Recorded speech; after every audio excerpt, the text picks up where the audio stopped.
Assalamualaikum warahmatullahi wabarakatuh. Baiklah, di sini saya akan mempresentasikan Critical Book Review Pendidikan Kewarganegaraan, dosen pengampu Dr. Mariani MPD, disusun oleh saya sendiri yang bernama Tarisha Anida Radani, NIM 193311037, kelas PSPME 2019, jurusan Matematika, Fakultas Matematika dan Ilmu Pengetahuan Alam, Universitas Negeri Medan, tahun ajaran 2020. Bab 1 pendahuluan. 1. Latar belakang. Dalam upaya mewujudkan cita-cita dan tujuan nasional sebagaimana tercermin dalam pembukaan Undang-Undang Dasar 1945 alinea 2 dan 4, ada 3 faktor penentu yang harus diperhatikan, yaitu faktor geografi, manusia, dan lingkungan. Terwujudnya cita-cita dan tujuan nasional tersebut bergantung bagaimana bangsa Indonesia memanfaatkan lingkungan geografis, sejarah, dan kondisi sosial budaya, serta bagaimana bangsa Indonesia memandang diri dan lingkungannya. Wawasan Nusantara lah yang merupakan cara pandang bangsa Indonesia tentang diri dan lingkungannya. Sebagai suatu bangsa dan negara, Indonesia sangat memerlukan wawasan kebangsaan untuk menghalau konflik dari dalam dan dari luar. Oleh karena itu, diperlukan pemahaman mendasar dan komitmen yang kuat terhadap wawasan Nusantara, berbagai wawasan kebangsaan Indonesia, dan nilai dasar bagi ketahanan nasional Indonesia. 1.2. Rumusan masalah. Rumusan masalah yang akan saya bahas yaitu: pertama, apa pengertian wawasan Nusantara dan geopolitik. Yang kedua, apa saja faktor-faktor yang mempengaruhi wawasan Nusantara. Yang ketiga, apa saja unsur-unsur dasar wawasan Nusantara. Yang terakhir, bagaimana implementasi wawasan Nusantara dan penerapannya di Indonesia. 1.3. Tujuan dari penelitian ini adalah sebagai berikut. Yang pertama, untuk mengetahui dan memahami wawasan Nusantara dan geopolitik. Yang kedua, untuk mengetahui dan memahami faktor-faktor yang mempengaruhi wawasan Nusantara. Yang ketiga, untuk mengetahui dan memahami unsur dasar wawasan Nusantara. Dan yang terakhir adalah untuk mengetahui dan memahami implementasinya wawasan Nusantara dan penerapan di Indonesia. Bab 1. Ringkasan isi buku. 2.1. Identitas buku. Buku utama, judul buku: Paradigma Baru Pendidikan Kewarganegaraan, pengarang Winarno, SPD, MSI. Penerbit Cina Grafika Offset. Tahun terbit 2007. Kota terbit Jakarta. Halaman buku 225 halaman. ISBN 978 979 010 1784. Buku yang kedua, judul bukunya Pendidikan Kewarganegaraan Mewujudkan Masyarakat Madani, pengarang Sarbaini Soleh, SOS, MSI. Penerbit Cita Pustaka Media Perintis. Tahun terbit November 2008. Kota terbit Bandung. Halaman buku 80 halaman. ISBN 978 602 9434 750.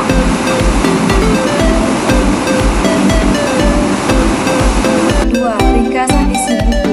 A. Pengertian wawasan Nusantara dan geopolitik. Setiap bangsa mempunyai wawasan nasional atau national outlook yang merupakan visi bangsa yang bersangkutan menuju ke masa depan. Kehidupan berbangsa dalam suatu negara memerlukan suatu konsep, cara pandangan atau wawasan nasional yang bertujuan untuk menjamin kelangsungan hidup dan keutuhan bangsa dan wilayahnya, serta jati diri bangsa itu. Bangsa yang dimaksud sini adalah bangsa yang bernegara atau nation state. Adapun wawasan nasional bangsa Indonesia dikenal wawasan Nusantara. Istilah wawasan berasal dari kata wawas yang berarti pandangan, tinjauan, atau penglihatan inderawi. Akar kata ini membentuk kata mawas yang berarti memandang, meninjau, atau melihat. Sedangkan wawasan berarti cara pandang, cara tinjau, atau cara melihat. Sedangkan istilah Nusantara berasal dari kata nusa yang berarti pulau-pulau, dan antara yang berarti diapit dua hal. Istilah Nusantara dipakai untuk menggambarkan kesatuan wilayah perairan dan gugusan pulau-pulau Indonesia yang terletak di antara Samudra Pasifik dan Samudra Indonesia, serta di antara benua Asia dan benua Australia. Secara umum, wawasan nasional berarti cara pandang suatu bangsa tentang diri dan lingkungannya yang dijabarkan dari dasar falsafah dan sejarah bangsa itu sesuai dengan posisi dan kondisi geografi negaranya. Untuk mencapai tujuan atau cita-cita nasionalnya. Sedangkan wawasan Nusantara mempunyai arti cara pandang bangsa Indonesia tentang diri dan lingkungannya berdasarkan Pancasila dan Undang-Undang Dasar 1945 serta sesuai dengan geografi wilayah Nusantara yang menjiwai kehidupan bangsa dalam mencapai tujuan atau cita-cita nasionalnya. Geopolitik berasal dari dua kata, yaitu geo dan politik. Maka membicarakan pengertian geopolitik tidak terlepas dari pembahasan mengenai masalah geografi dan politik. Geo artinya bumi atau planet, bumi. Menurut Preston Ezames, geografi mempersoalkan tentang ruang, yaitu sistem dalam hal menempati suatu ruang di permukaan bumi. Dengan demikian, geografi berkaitan dengan interrelasi antar manusia dengan lingkungan tempat hidupnya. Politik berarti kekuatan dan didasarkan pada pertimbangan-pertimbangan dasar dalam menentukan alternatif kebijaksanaan nasional untuk mewujudkan tujuan nasional. Maka, geopolitik dapat diartikan sebagai sistem politik atau peraturan-peraturan dalam wujud kebijaksanaan nasional yang didorong oleh aspirasi nasional geografik. Kepentingan yang titik beratnya terletak pada pertimbangan geografi, wilayah atau teritorial dalam arti luas. Suatu negara yang apabila dilaksanakan dan berhasil akan berdampak langsung kepada sistem politik suatu negara. Oleh karena itu, wawasan Nusantara adalah geopolitik Indonesia. Hal ini dipahami berdasarkan pengertian bahwa dalam wawasan Nusantara terkandung konsep geopolitik Indonesia, yaitu unsur ruang yang kini berkembang tidak saja secara fisik geografis, melainkan dalam pengertian secara keseluruhan. B. Faktor-faktor yang mempengaruhi wawasan Nusantara. 1. Wilayah atau geografi. Wilayah didefinisikan sebagai ruang yang merupakan kesatuan geografis beserta segenap unsur terkait padanya, yang batas dan sistemnya ditentukan berdasarkan pada aspek administratif dan aspek fungsional atau dalam bentuk peraturan pemerintahan nomor 10 tahun 2000 tentang tingkat ketelitian peta untuk penataan ruang wilayah Presiden Republik Indonesia. Jumlah pulau yang sudah memiliki nama adalah 6.044 buah. 2. Geopolitik dan geostrategi.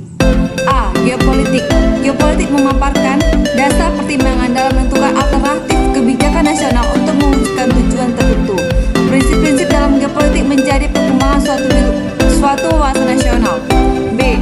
Geostrategi. Sebagai contoh, pertimbangan geostrategi untuk negara adalah bangsa Indonesia adalah kenyataan posisi silang Indonesia sebagai berikut.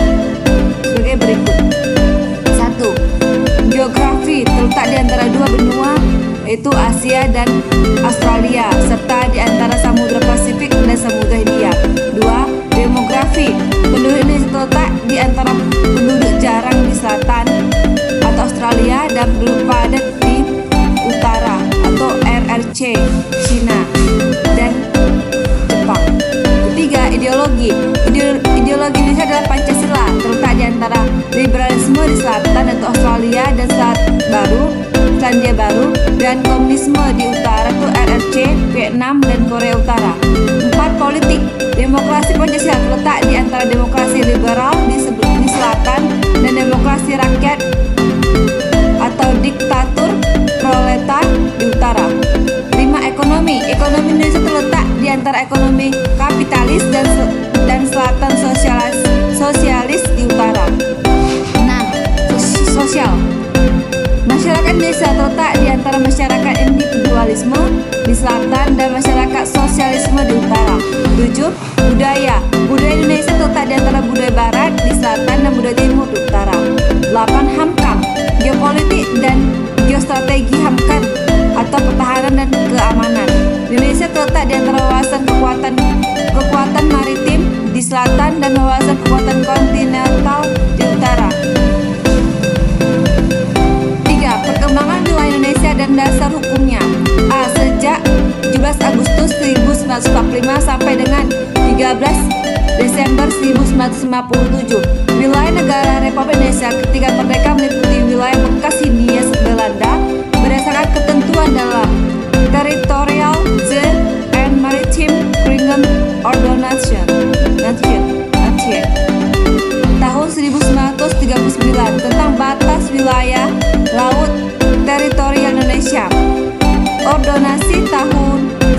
1939 menetapkan bahwa wilayah laut teritorial sejauh 3 mil dari garis pantai ketiga surut dengan asas pulau demi pulau secara terpisah. B. Dari Deklarasi Juanda yaitu 13 Desember 1957 sampai dengan 17 Februari 1969. Pada tanggal 13 Desember 1957 dikeluarkan Deklarasi Juanda yang dinyatakan sebagai penggantian ordonansi tahun 1939 dengan tujuan sebagai berikut. Pertama, perwujudan bentuk wilayah negara kesatuan Republik Indonesia yang utuh dan bulat. Kedua, penentuan batas-batas wilayah negara Indonesia disesuaikan dengan asas negara kepulauan atau Archipelagic Statecraft. Tiga, pengaturan lalu lintas damai pelayaran yang lebih menjamin keselamatan dan keamanan negara kesatuan Republik Indonesia. C. Dari 17 Februari 1969 atau Deklarasi Landas Kontinen sampai sekarang. Asas-asas pokok yang termuat di dalam deklarasi tentang landas kontinen adalah sebagai berikut. Pertama, segala sumber kekayaan alam yang terdapat dalam landasan kontinen Indonesia adalah milik eksklusif negara Republik Indonesia. Kedua, pemerintah Indonesia bersedia menyelesaikan soal garis batas landas kontinen dengan negara-negara tetangga melalui perundingan. Ketiga, jika tidak ada garis batas, maka landasan kontinen adalah suatu garis yang ditarik di tengah-tengah antar pulau terluar Indonesia dengan wilayah terluas negara tetangga. Yang terakhir, klaim tersebut tidak mempengaruhi sifat serta status dari perairan di atas landas kontinen Indonesia maupun udara di atasnya. D. Zona Ekonomi Eksklusif atau ZEE. Pengumuman pemerintah negara tentang zona ekonomi eksklusif terjadi pada 21 Maret 1980. Batas ZEE adalah selebar 200 mil yang dihitung dari garis dasar laut wilayah Indonesia.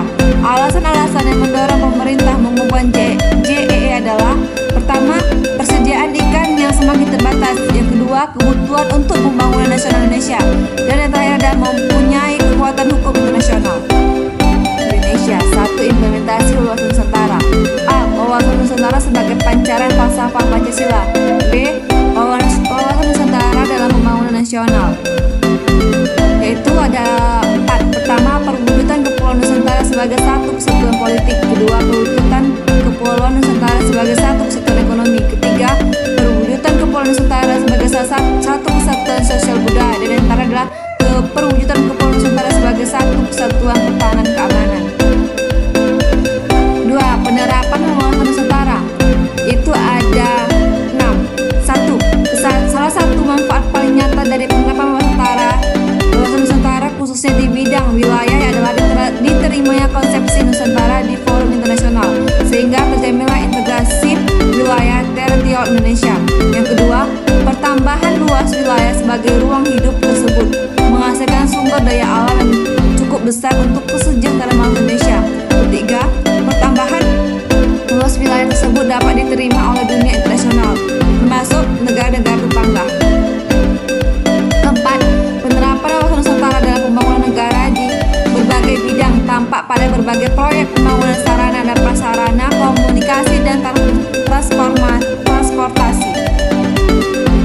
Kelima, penerapan di bidang sosial budaya terlihat pada kebijakan untuk menjadikan bangsa Indonesia yang Bhinneka Tunggal Ika tetap merasa sebangsa setanah air, senasib sepenanggungan dengan asas Pancasila. Dan yang terakhir adalah penerapan wawasan Nusantara di bidang pertahanan dan keamanan terlihat pada kesiapsiagaan dan kewaspadaan seluruh rakyat melalui sistem pertahanan keamanan rakyat semesta untuk menghadapi berbagai ancaman bangsa dan negara. 2.3. Ringkasan isi buku kedua. A. Pengertian, hakikat, dan kedudukan wawasan Nusantara. 1. Pengertian wawasan Nusantara. Secara etimologi, wawasan Nusantara berasal dari kata wawasan antara. Wawasan berasal dari kata wawas yang atau dari bahasa Jawa yang berarti pandangan, tinjauan, dan penglihatan indrawi. Jadi, wawasan adalah pandangan, tinjauan, penglihatan, tanggapan indrawi. Wawasan berarti pula cara pandang dan cara melihat. Nusantara berasal dari kata nusa dan antara. Nusa artinya pulau atau kesatuan pulau.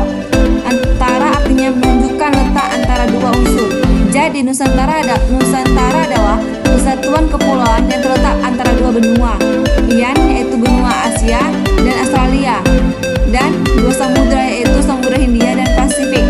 Wawasan menurut beberapa pendapat sebagai berikut. Pertama, menurut Profesor Wan Usman, wawasan Nusantara adalah cara pandang bangsa Indonesia mengenai diri dan tanah airnya sebagai negara kepulauan dengan semua aspek kehidupan yang beragam. Yang kedua, menurut GBHN 1998, wawasan Nusantara adalah cara pandang dan sikap bangsa Indonesia mengenai diri dan lingkungannya dengan dalam penyelenggaraan kehidupan bermasyarakat, berbangsa dan bernegara. Yang terakhir adalah menurut kelompok kerja wawasan Nusantara untuk disusulkan menjadi TOP MPR yang dibuat Lemhanas tahun 1999, yaitu cara pandang dan sikap bangsa Indonesia mengenai diri dan lingkungannya yang serba beragam dan bernilai strategis dengan mengutamakan persatuan dan kesatuan bangsa serta kesatuan wilayah dalam penyelenggaraan kehidupan bermasyarakat, berbangsa dan bernegara untuk mencapai tujuan nasional. 2. Hakikat wawasan Nusantara. Kita memandang bangsa Indonesia dengan Nusantara merupakan satu kesatuan. Jadi, hakikat wawasan Nusantara adalah keutuhan dan kesatuan wilayah Indonesia. Dengan kata lain, hakikat wawasan Nusantara adalah kesatuan bangsa dan kesatuan wilayah. Dalam GBHN disebutkan bahwa hakikat wawasan Nusantara diwujudkan dengan menyatakan kepulauan Nusantara sebagai satu kesatuan politik, ekonomi, sosial, budaya, dan pertahanan keamanan. 3. Kedudukan wawasan Nusantara. Wawasan Nusantara berkedudukan sebagai visi bangsa. Wawasan nasional merupakan visi bangsa yang bersangkutan dalam menuju masa depan. Visi bangsa Indonesia sesuai dengan konsep wawasan Nusantara adalah menjadi bangsa yang satu dengan wilayah yang satu dan wilayah utuh pula. Kedudukan wawasan Nusantara sebagai salah satu konsepsi ketatanegaraan Republik Indonesia. B. Latar belakang filosofi wawasan Nusantara. 1. Pemikiran berdasarkan falsafah Pancasila. Berdasarkan falsafah Pancasila, manusia Indonesia adalah makhluk ciptaan Tuhan yang mempunyai naluri, akhlak dan pikir dan sadar akan keberadaannya yang serba terhubung dengan sesamanya, lingkungannya, dan alam semesta dan penciptanya. 2. Pemikiran berdasarkan aspek kewilayahan Nusantara. Geografi adalah wilayah tersedia dan terbentuk secara alami oleh alam nyata. Kondisi objektif geografi adalah sebagai model dalam pembentukan suatu negara, merupakan suatu ruang gerak hidup suatu bangsa yang di dalamnya terdapat sumber kekayaan alam dan penduduk yang mempengaruhi pengambilan keputusan atau kebijakan politik negara tersebut. Kondisi dan konstelasi geografi Indonesia mengandung beraneka ragam kekayaan alam, baik yang berada dalam maupun di atas permukaan bumi. Potensi di ruang udara dan ruang antariksa dan jumlah penduduk yang besar yang terdiri dari berbagai suku yang memiliki budaya, tradisi, serta pola kehidupan yang beraneka ragam. Dengan kata lain, setiap perumusan kebijaksanaan nasional harus memiliki wawasan kewilayahan atau ruang hidup bangsa yang diatur oleh politik ketatanegaraan. 3. Pemikiran berdasarkan aspek sosial budaya. Budaya atau kebudayaan dalam arti etimologi adalah segala sesuatu yang dihasilkan oleh kekuatan budi manusia. Karena manusia tidak hanya bekerja dengan kekuatan budinya, melainkan juga dengan perasaan, imajinasi, dan kehendaknya. Menjadi lebih lengkap jika kebudayaannya diungkap sebagai cita, rasa, karsa, atau budi perasaan dan kehendak. Masyarakat Indonesia sejak awal terbentuk dengan ciri kebudayaan sangat beragam yang muncul karena pengaruh ruang hidup berupa kepulauan di mana ciri alami tiap-tiap pulau berbeda-beda. Implementasi wawasan Nusantara. 1. Wawasan Nusantara sebagai pancaran falsafah Pancasila. Falsafah Pancasila diyakini sebagai pandangan hidup bangsa Indonesia yang sesuai dengan aspirasi. Keyakinan ini dibuktikan dalam sejarah perjuangan bangsa Indonesia sejak awal proses pembentukan negara kesatuan Republik Indonesia sampai sekarang. Dengan demikian, wawasan Nusantara menjadi pedoman bagi upaya mewujudkan kesatuan aspek kehidupan nasional untuk menjamin kesatuan, persatuan, dan keutuhan bangsa, serta upaya untuk mewujudkan ketertiban dan perdamaian dunia. 2. Wawasan Nusantara dalam pembangunan nasional. Pertama, perwujudan Kepulauan Nusantara sebagai salah satu kesatuan politik. Kedua, perwujudan Kepulauan Nusantara sebagai satu kesatuan ekonomi. Ketiga, perwujudan Kepulauan Nusantara Nusantara sebagai satu kesatuan sosial budaya. Keempat, perwujudan Kepulauan Nusantara sebagai satu kesatuan pertahanan dan keamanan. D. Penerapan wawasan Nusantara. A. Salah satu manfaat paling nyata dari penerapan wawasan Nusantara di bidang wilayah diterima konsepsi Nusantara di fora internasional. B. Pertama, luas wilayah sebagai ruang lingkup tersebut menghasilkan sumber daya alam yang mencakup besar untuk kesejahteraan bangsa Indonesia. C. Pertahanan luas Nusantara tersebut dapat diterima oleh dunia internasional, terutama negara tetangga yang dinyatakan dengan perwujudan yang dicapai. D.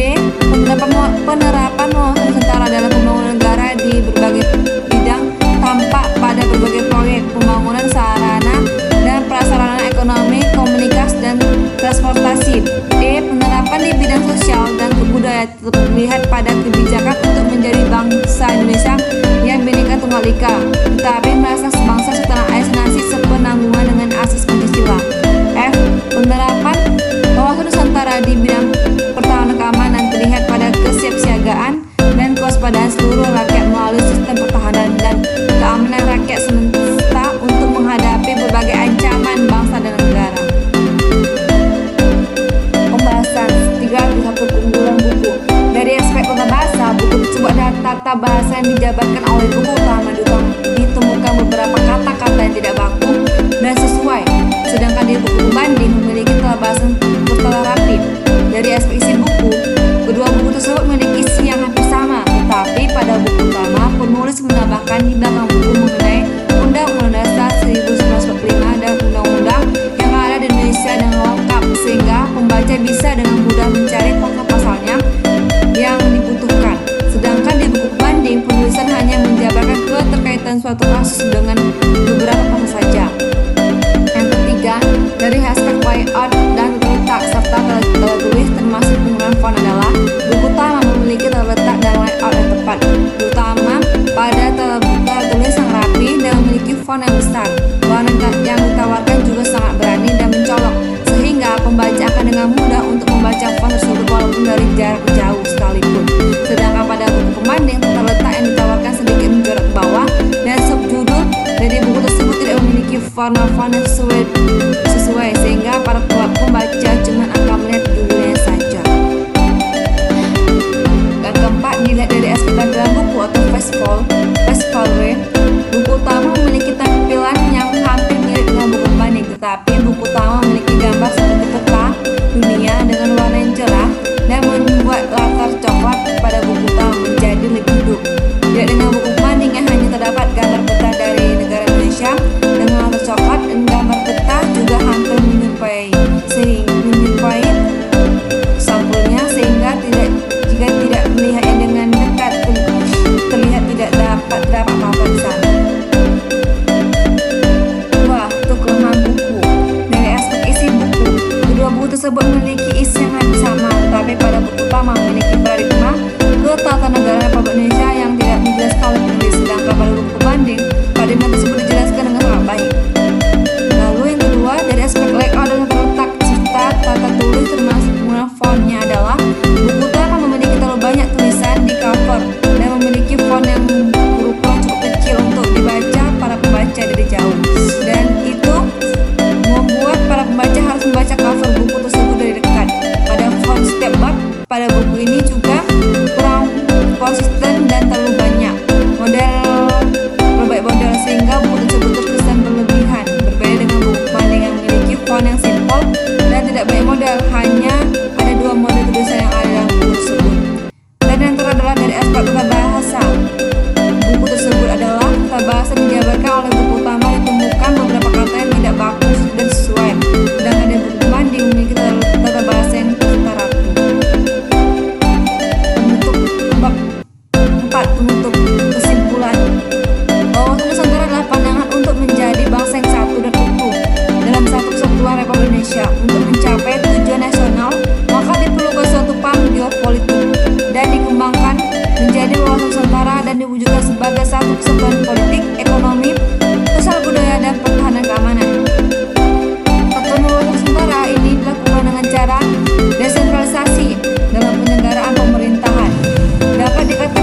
benar-benar memahami